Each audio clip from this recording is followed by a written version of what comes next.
Hello, my name's Lily and I'm going to give you a quick run through on how to create a supplier bill.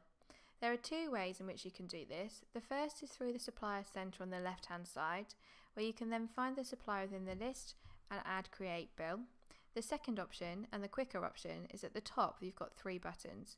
Underneath the plus button in the middle, you then presented with suppliers, where you get the option to create a bill. So if we work through this screen, you're then presented with creating the bill. So the first step is to choose the supplier. So you can either have a look through the drop-down list of suppliers already on your Quickbooks system, or alternatively, if you know the name, you can start to type and Quickbooks will narrow down the options. So in this case, we're going to use the printing company. So you can see the mailing address and the terms already pre-populated as per when the client was set up, the defaults that were put in. If you needed to overtype these for whatever reason, then obviously you can, and you can change the net terms as well. At the bottom here within account details, this is where we need to say what the bill has been received for. So underneath account, you'll see all the expenses that you've basically been set up on your Quickbooks desktop or your Quickbooks online system.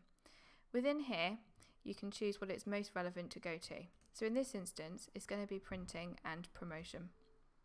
So again, if we start to type into the box, you can see that the options are narrowed down. And in this case, we'll go printing and reproduction. You can then add a description so it's easier to find when you're looking back at your records what this was in relation to. In this instance, we'll say it's marketing flyers. If you wanted to put any further description, then you can, or if you wanted to put a default in there, then again you can put whatever it's relation to. The amount is obviously the amount that is stated on the invoice. If you were to then say that VAT was applicable, you can choose your VAT rate down the side. You've got your standard options, you've got your zero rated and your no VAT, and should they be from an EU country, then obviously you've got these codes too. So in this case, if we say it was standard rated, and then you're presented with the option of a class. Now not all systems will have classes turned on. However, if you don't, then don't worry about it, because the bill will still be created without having this filled in. However, if you've got classes set up and you want to specify that the marketing flyers was in relation to a party, for instance, we can select this and Quickbooks will be able to give us some further detail down the line.